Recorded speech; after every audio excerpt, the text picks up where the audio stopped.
Tatiana Gamboa. First, I want to thank our Palestinian friend Younes Arar for accepting the invitation of the Costa Rican movement or Solidarity with Palestine to participate in this interview. Thanks also to Rafael Rivas, who will carry out the interview. Rafael. Hi, everyone. Voices for Palestine is a video production promoted by the Costa Rican Movement of Solidarity with Palestine. The objective of this space is to amplify the voices of those persons and organizations that stand up not only in solidarity with the Palestinian fight, but who are the actual Palestinians fighting for independence and freedom. All this against the colonial occupation imposed upon the Palestinian people since 1947. Today, we have the great honor of interviewing Mr. Younes Arar from the Palestinian city of Al-Khalil, also known as Hebrón. Who is Younes Arar? Younes Arar. Mr. Arar is a Palestinian from the city of Al-Khalil, as I said, also known as Hebron, its name given by the occupation forces of Israel. He is a member of the section of the Colonization and Wall Resistance Committee of the Palestinian Liberation Organization. This is a grassroots extension of the Palestinian Ministry of the Wall and Settlement Affairs. He has also been a member of Human Rights Defender. Younes studied hotel management at Bethlehem University in the city of Al-Quds, historical capital city of the state of Palestine. Yes, Al-Quds is also known as Jerusalem. Mr. Arar has also lived in Ramallah, Dubai, and Abu Dhabi. Younes is one of the founding members and leaders of the Dismantle the Ghetto, Take Settlers Out of Hebron campaign. Mr. Younes Arar, in the introduction to this chapter of Voices for Palestine, we have just attempted to tell our audience who you are. What else should we know about you? Good evening to you. It's morning already here, so good evening and good morning. I'm really honored to be interviewed by you guys and to be talking to your audience, your esteemed audience. Of course, I am aware of the solidarity movement, not just in Costa Rica, but in South America, which is growing day by day. Of course, in Palestine, we do appreciate what you are doing for your support and solidarity with us, with Palestinians, with this just cause that has to deal with the last occupation exists on this planet. I am, as you have introduced, my name is Younes Arar. I'm a Palestinian activist. That's all I need to be known as for. I'm another Palestinian who's doing his duty towards his people, his land. So that would be the greatest introduction for me. Just one of the Palestinians whose sound, whose voice a little bit louder and eager to be truly heard by the rest of the world and working hard to expose all that is happening under this Zio occupation, military colonial occupation. Taking into consideration what's been happening in Gaza for the last 5 months, of course. Sure. We will certainly talk about the latest events in Palestine, but tell us some more, Mr. Arar, since part of your effort as a leading activist has been related to your city, to Al-Khalil or Hebron. And as I mentioned, as a founding member of the Dismantle the Ghetto, Take Settlers Out of Hebron campaign. Please tell us more about this campaign and about your activism related to your city. As you have mentioned, I am part of the popular resistance movement against colonies and colonial activities, and not just in Hebron city, but in Palestine, generally speaking. I was everywhere, and I follow what's happening everywhere. I'm connected with every single Palestinian activist found in the ground of occupied Palestine, generally speaking. The Dismantle the Ghetto campaign has started in 2016 as a campaign that deals directly with what's been happening in the heart of Hebron city. As you know, there's an extreme colony inhabited by extreme colonizers who are basically Americans, mainly, who have been moved to the center, the heart of Hebron city. And if you don't know Hebron, it's the most active and known for trade Palestinian city. And it's a very crowded city, especially that area where these colonizers have taken that piece of area. It's called Shuhada Street and extends to 1 square kilometer in the heart of Al-Khalil city, the old town. And when I'm talking about the old town, which has a history that goes back to thousands of years. These colonizers have resided in the heart of Hebron, have stolen Palestinian homes and living there, and they are guarded by double their number of soldiers. So they are about 430, then we are talking about 800 soldiers guarding them. And the whole area was besieged with very advanced military checkpoints and roadblocks. In all, we are talking about 200 roadblocks and military checkpoints surrounding this 1 square kilometer, where the Palestinian inhabitants, or the Palestinian citizens who are still living inside that area, they absolutely have no right for freedom of movement. There is no access for Palestinian cars to that area, absolutely. So if someone gets sick, they will have to be carried hands to the military checkpoint. And if the soldiers at the military checkpoint facilitated the exit of this person out of this area to the ambulance, and then by then many women have delivered on the military checkpoints, and many people have died at the military checkpoints. Yes, we understand, Younes, that Hebron or Al-Khalil is one of the perhaps a more difficult case for the everyday life of Palestinians.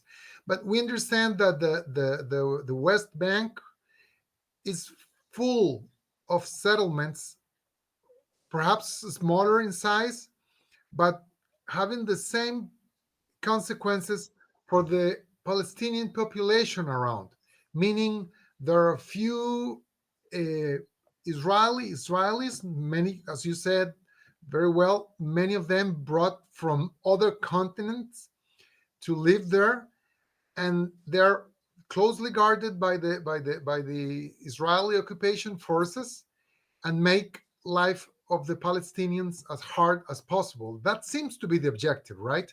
To basically get you Palestinians tired of living there. Do they Yes. succeed in doing this, or do you guys continue to resist this occupation and this type of actions of illegal settlements on Palestinian land? Just to add one last note about what's happening in Hebron, that those living inside that blocked area, Palestinians, are known by numbers, not by their names. And you have to analyze the rest. Yeah. That's why this campaign has started to first to organize protests against the presence of this illegal colony inside the heart of Hebron. That's one.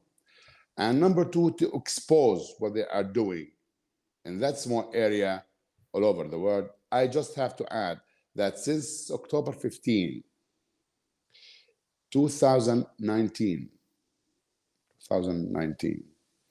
more than 40 Palestinian children and teens have been executed at military checkpoints and roadblocks inside that area.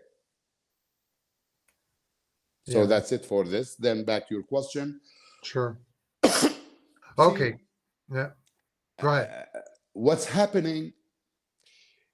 We have about there's about 160 illegal colonies well established, in addition to 169 illegal colonial outposts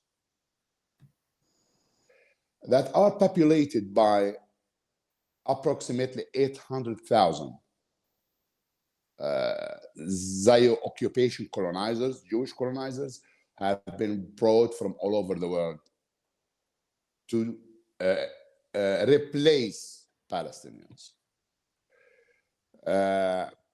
And these colonizers are very well funded and armed by the Zio occupation government itself, and led by ministers of this government and or MKs, parliament members. So it's not something that is spontaneous. It's very well organized, it has strategic goals, and one of their strategic goals, the main strategic goal, is to take as much land as they can at any cost and push Palestinians out of their homes and land. I'm talking about another Nakba. Yeah, sure. For example, last night, terrorist Jewish colonizers, escorted by soldiers, have attacked two Palestinian towns, South Nablus. That's Asir al-Qibliya village and Huwar town. And they tried to torch Palestinian homes and properties, and they succeeded to torch some properties. That was last night.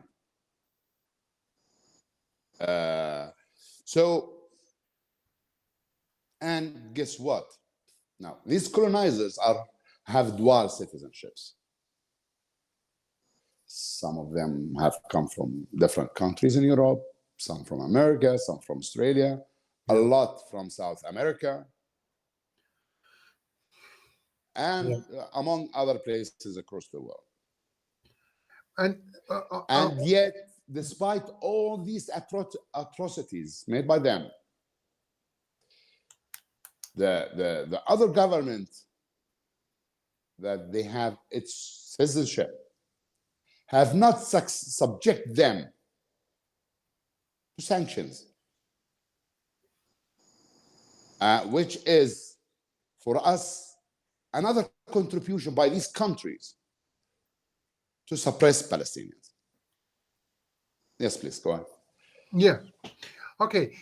but that lets us go to my next question very smoothly, because I was checking on your activism throughout the years, and that statement you just made is very similar to one we managed to see that you made 7 years ago on a message on the commemoration of the Nakba, on the 68th commemoration of the Nakba. That was several years ago.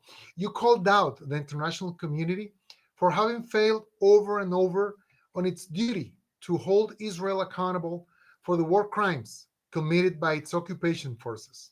Crimes such as those that you described just now that happened last night, in the sense that occupation forces cannot harass the indigenous population in the way you have just described.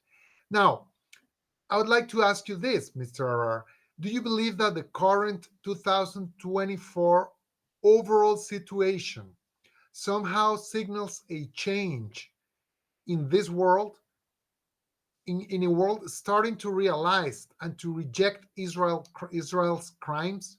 And I'm asking you this, Younes, for this following reason, which is that this year Israel has been taken to the International Court of Justice by South Africa, and the court itself has dictated measures against Israel, given the plausibility of the war crime of genocide being committed during its 4 months of brutal military actions against the Gaza population.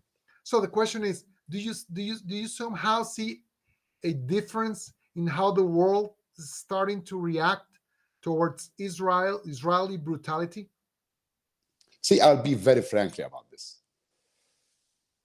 I have my own opinions that I have grown throughout the years. I have been talking about the international community failure for a long time. And I have been very specific about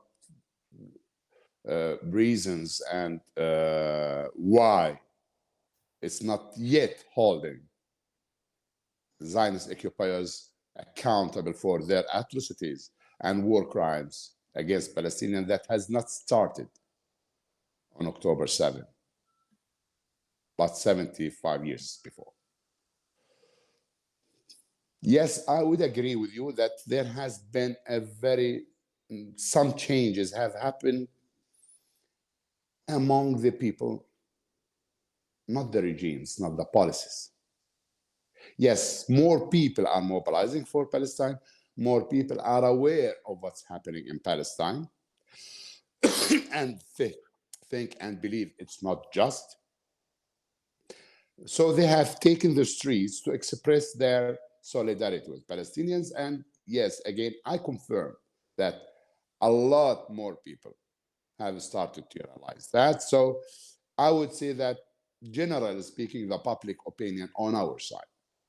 Now, in spite of all this pressure made by the solidarity activists and supporters, and those so empower and trying to reinforce human rights equally between all, a pressure on their governments and representatives, there has not been a significant change with the policies. Not. For example, you have brought the International Court of Justice.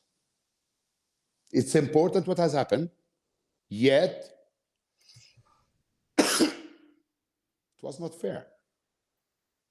Because all the evidence are very clear, very well supported to condemn with genocide and to order to cease fire. And they have not done that.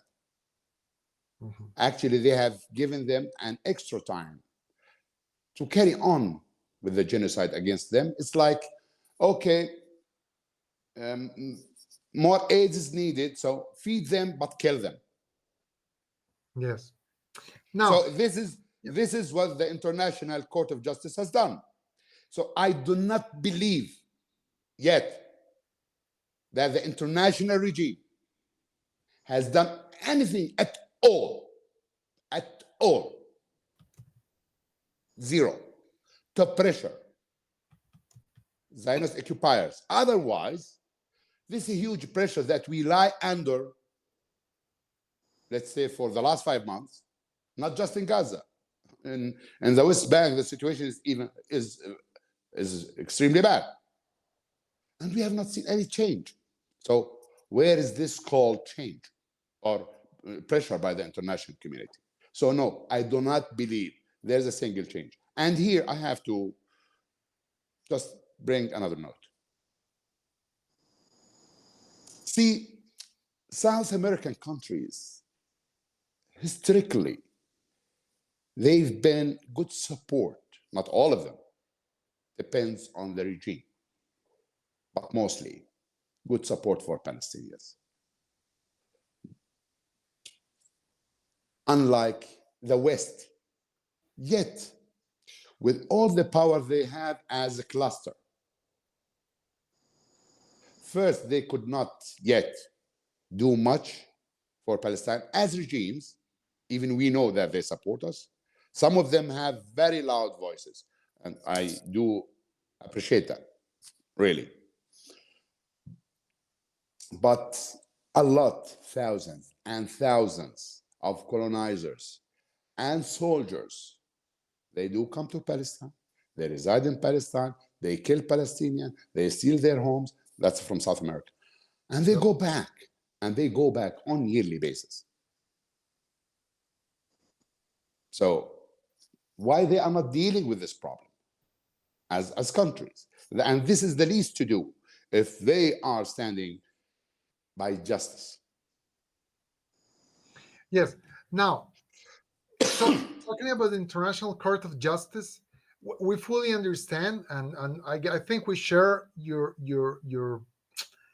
feeling on how this International Court of Justice, even though South Africa had a great success in presenting the case of plausible genocide and managed to get the court to call out Yes. Israel to basically to watch out, said in plain words. It is true that all legal processes do normally take a long time. And that takes me to another question, because we have had recently two specific actions by specific countries. One was South Africa, and the other one was Yemen, which decided to impose what we describe as a naval blockade against Israel by making it impossible for them to travel through the Red Sea, which in practical terms is very similar to the naval blockade that Gaza has been suffering for more than 10 years, more than 15 years actually, and thereby hurting the Israeli economy as a form of, let's say, not so violent resistance. Because after all, the Yemeni government, the way they have impeded the travel of ships, Israeli ships or Israeli related ships through the Red Sea, has in reality caused no casualties for all practical terms. I think no casualties at all. Yet the effect has been very, very strong on Israeli economy. And there we have a country acting, not just talking, but acting on behalf of the Palestinian people. And along those lines, let me pose you this difficult question, perhaps, Younes, which, by the way, is a question which we all who somehow are pro-Palestine activists face sooner or later during our activity. And this is, should all forms of resistance be nonviolent? Should all forms of resistance be violent? Or should all forms of resistance coexist? Along those examples I just gave you, we have the International Court of Justice, which is definitely nonviolent. It does take a long time, but it has had some effect. And yes, we have had a violent form of resistance by Yemen by imposing a naval blockade against Israel. How do you view this type of resistance? Okay, so I'll start with South Africa. We and South Africa have very long history of friendship and support. And when South Africa was suffering from the apartheid, Yasser Arafat, the PLO, were backing South Africa to the head, as Nelson Mandela described. And we feel, or they feel, let's say, that we have a mutual situation. And they have been through very harsh times during that apartheid system that was imposed on them for long years. And these people's spirit and conscience has not taken a nap. No. They wanted to do what's better for humanity and for human rights all over the world, not just for Palestine. They would stand for any country that has the same situation.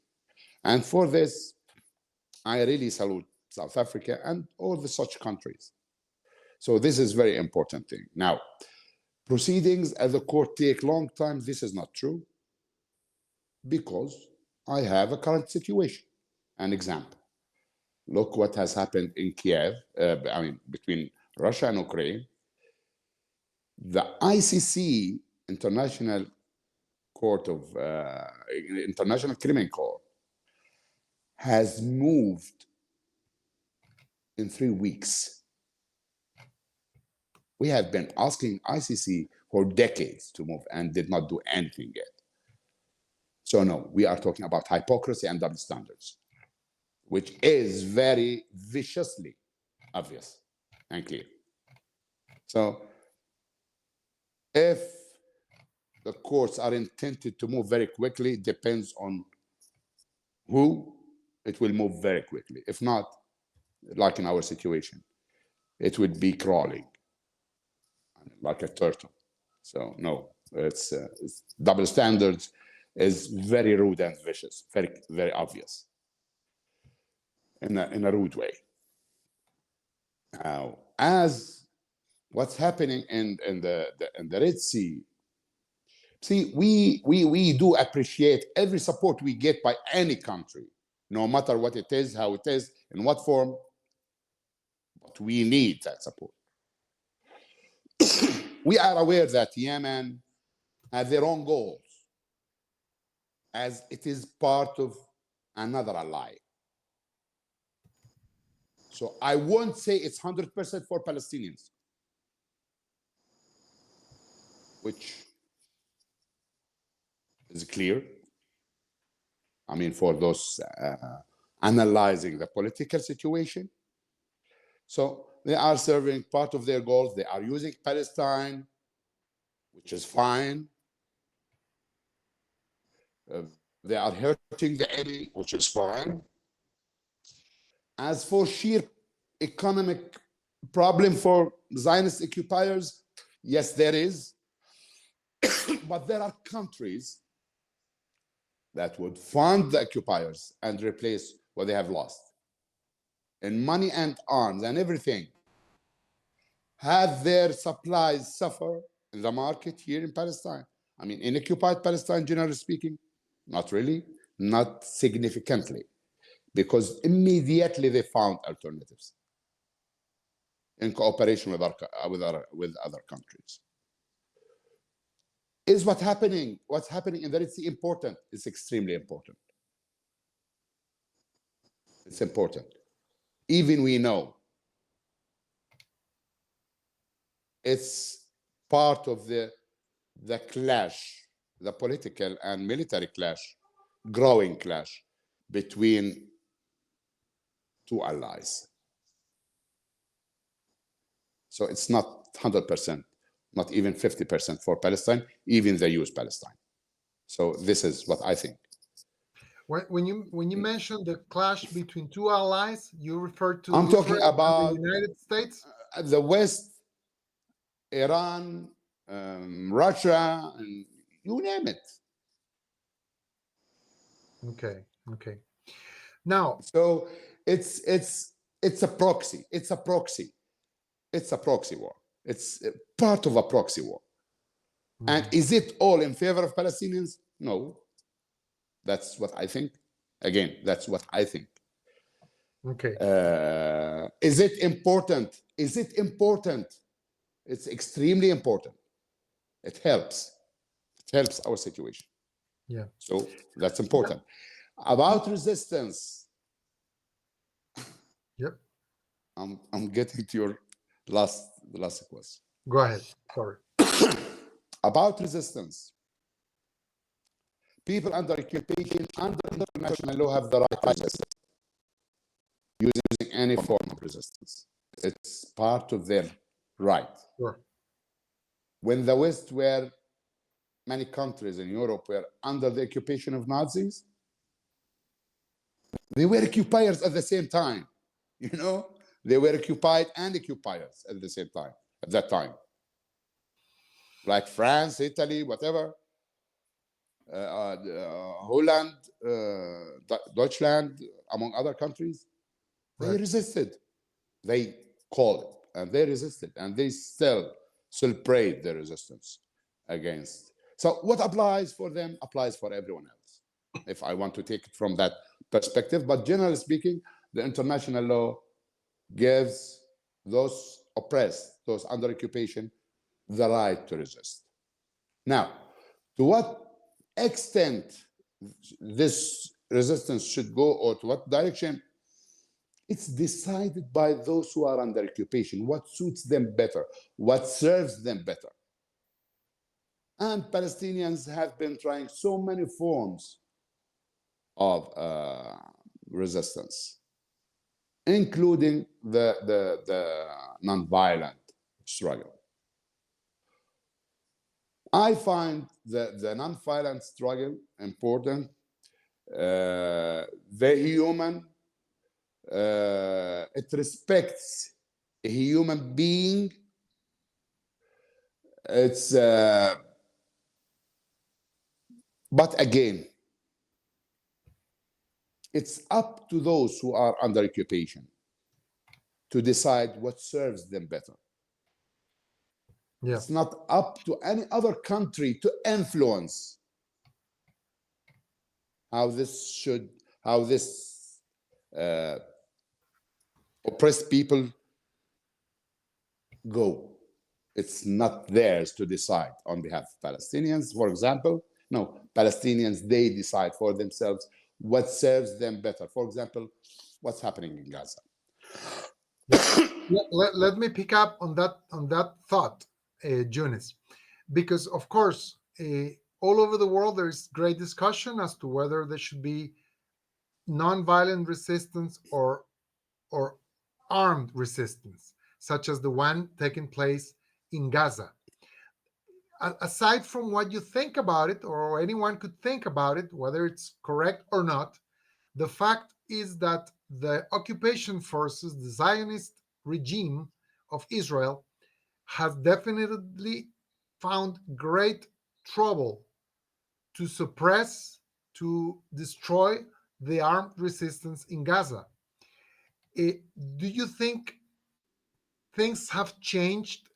Because throughout these 75 years of occupation, it seems to be that now these Palestinian people, so part of it, have found a very solid way to resist that occupation, and that's part of why Netanyahu is having such great political trouble, because he has not managed to reach the objectives that he claimed he would achieve by invading Gaza. So my question would be then, do you think we're now near a sustainable success of this resistance, taking into account the incapability of the occupation forces to destroy the armed resistance in Gaza? I will try to answer this question as much as I can. After 130 days of this horrific, this unprecedented live war against Palestinians, against Palestinian being, has Netanyahu, for example, achieved his goals? Yes, he did. His declared goals for the first few days. He said, he called to all of them to depopulate Gaza and to flatten it. So it's a war against Gaza. It's a war against Palestinian being. So they have flattened Gaza. And the massacres has not stopped since then. We are talking about 100,000 Palestinians either slaughtered, injured, still under the rubble. And yeah, so we are talking about a huge number of people being killed broad daylight, live on screens. And Gaza was 70% of Gaza homes, facilities, churches, mosques, hospitals, universities, schools, infrastructure, completely destroyed. So yes, they have achieved their goals. So they have full support. Just please, I'm coming to your goals. Okay. So I'm coming there. Go ahead. And they have the full support, clear support by the West. Arms, money, political support, influencing if any country goes or approaches international courts. So they have all this support. That's why they have not stopped a second. And they did not give a shit to what the ICJ, the International Court of Justice, have decided. They did not even look back. It annoyed them a little bit. Why? Because of this full support they are getting from the West. And from this deafening silence of the rest of the world. Deafening silence, that which is complicit. So this is how I see things. Okay. Resistance and the decision of resistance, again, resistance and decision of resistance should not be a singular decision taken by one person, because it's not your problem only, it's everyone's problem. So everyone has to be part of this decision. Let me ask you a more perhaps broad question based So on in our situation, yes, I think the nonviolent resistance is the right resistance. And this situation, we have seen this vicious example and still seeing it on the table now. Palestinians are slaughtered for 140 days. No one country has done anything, I mean, significant thing to stop the massacre. Okay. This is very obvious.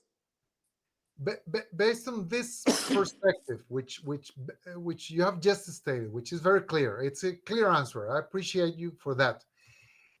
We've checked on your activity, on your background, and you have in several activities used the phrase "to exist is to resist, and to resist is to exist."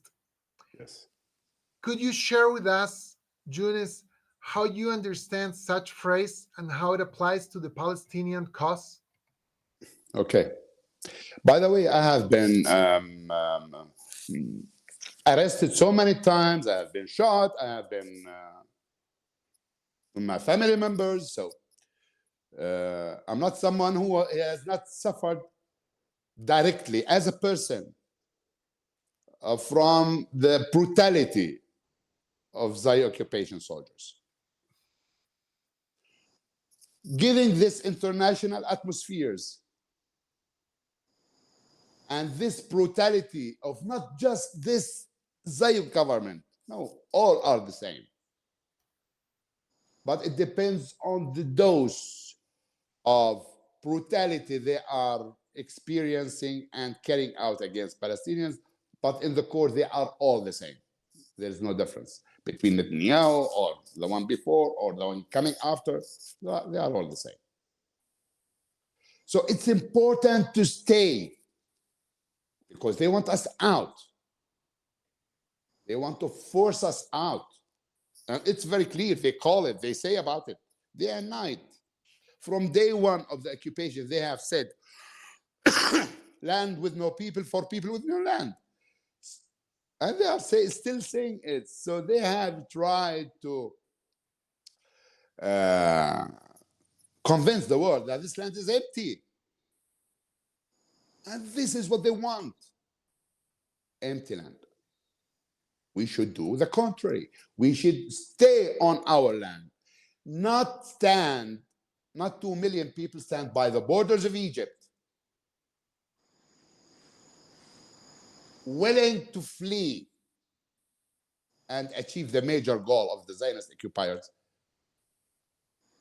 That's an empty Gaza.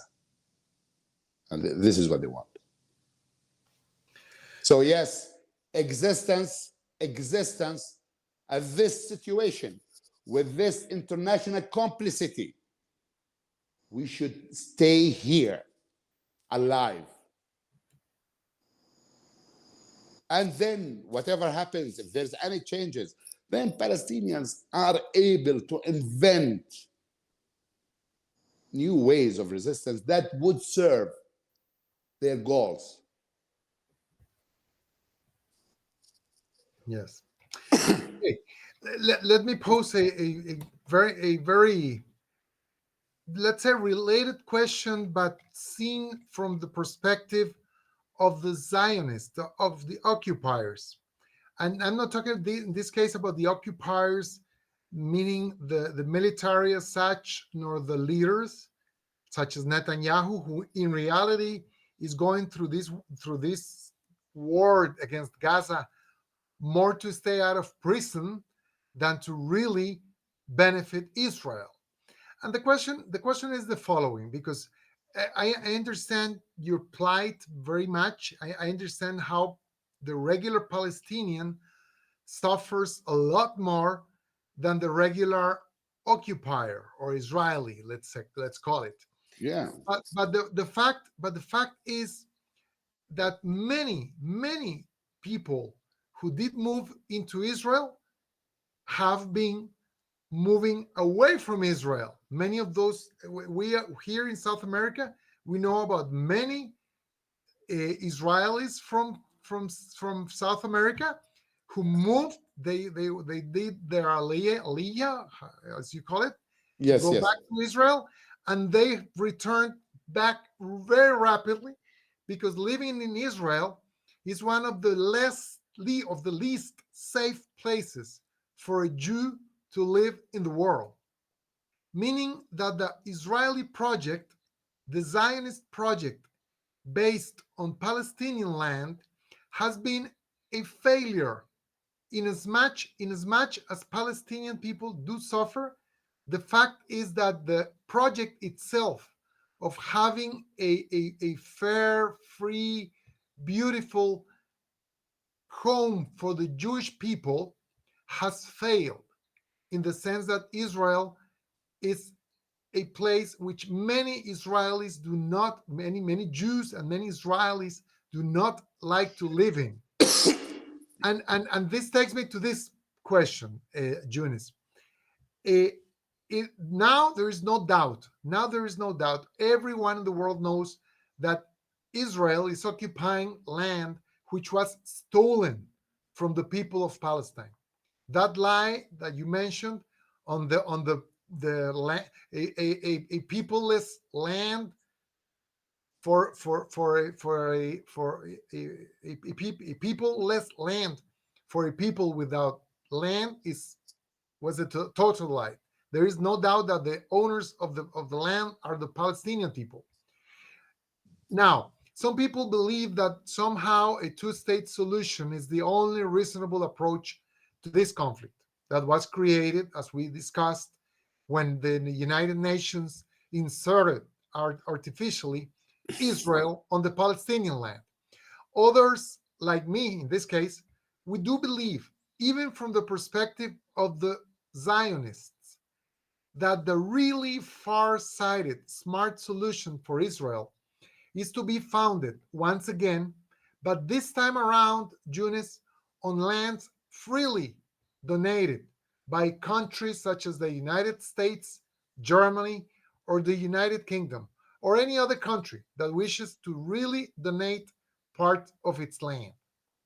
What is your opinion on this topic? So the question is, could Israel be ever happy and safe if it remains on lands that never belonged to it?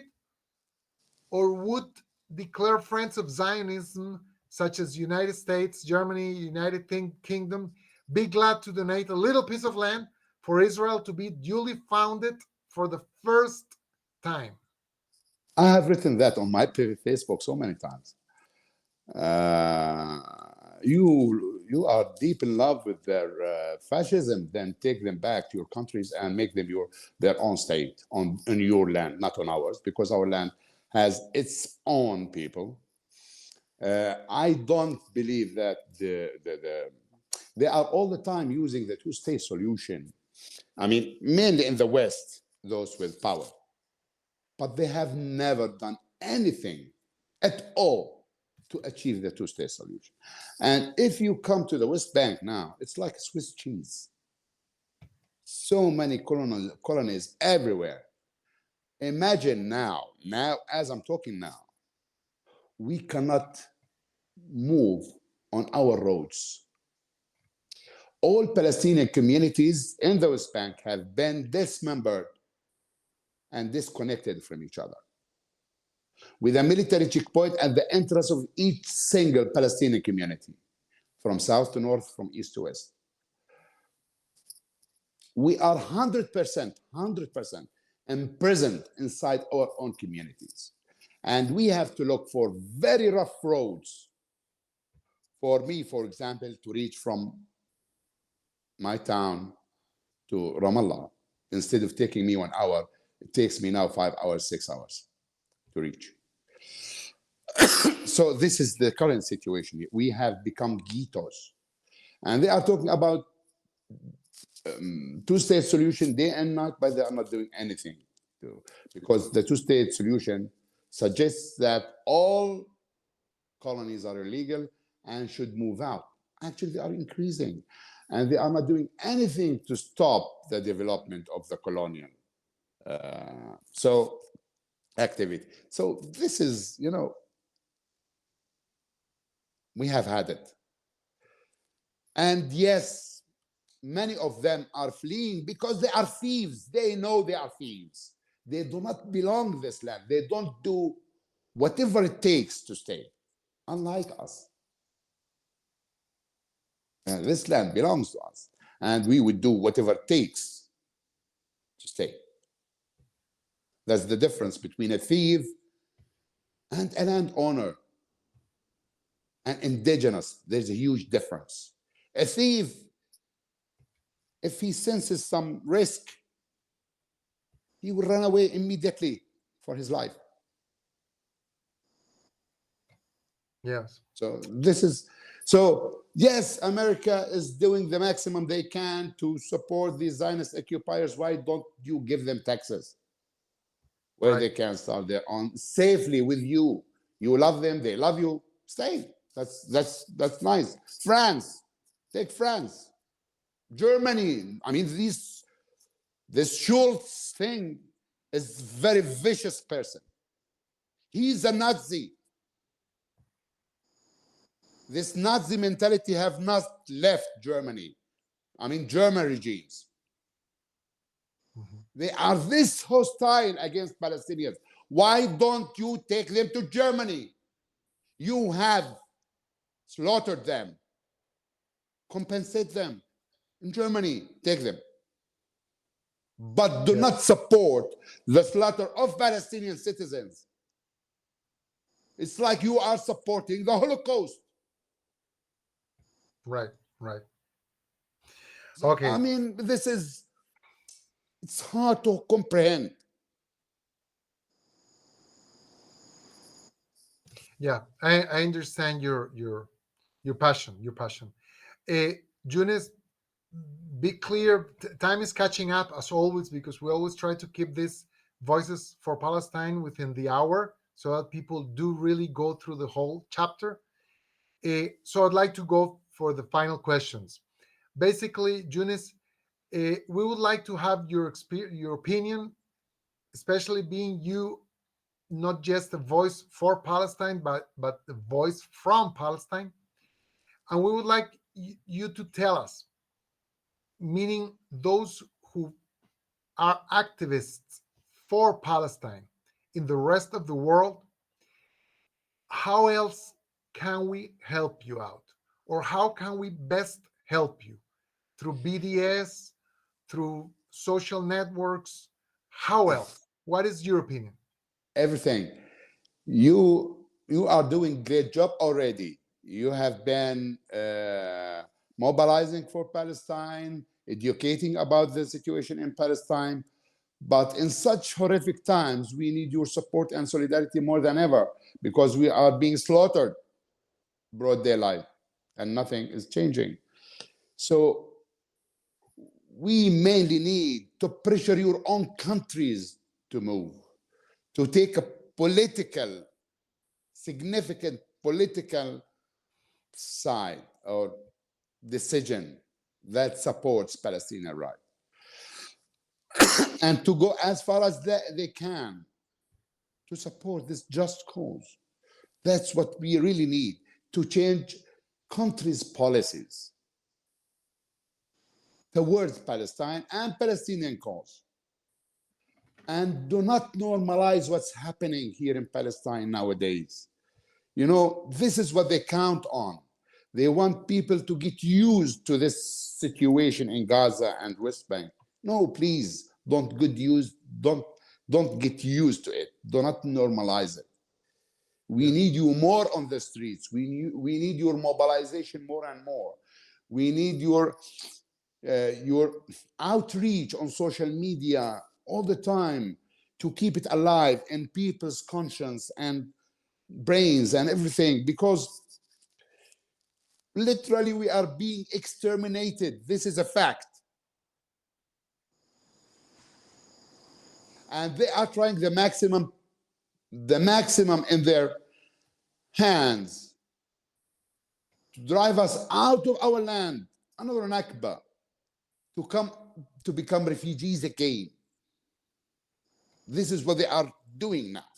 This is what they are working on now. And many countries are helping them. So we need this situation. I know you mobilize. I know not only you, I'm talking to everyone.